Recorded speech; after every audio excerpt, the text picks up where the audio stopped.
जान लागेको अब चाहिँ हामी रुम जान लागेको हामी त्यहाँ घुम्न आएको थियौँ होइन अब चाहिँ यहाँबाट जान लागेको एकदमै टाढा छ एकदमै टाढा छ टाढा एकदमै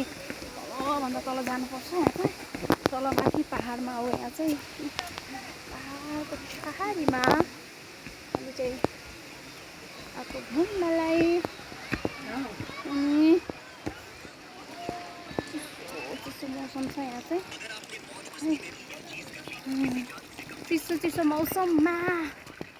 त बनाऊ न दिनाजु पछाडि हुनुहुन्छ अनि दिदी यता हुनुहुन्छ दिदी हुनुहुन्छ यतातिर म यतातिर छु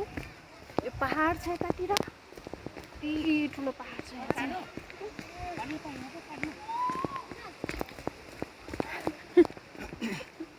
कस्तो ओह्रालो रहेछ अन्त सजिलोसँग गइरहेछ क्या सर खुट्टा गइरह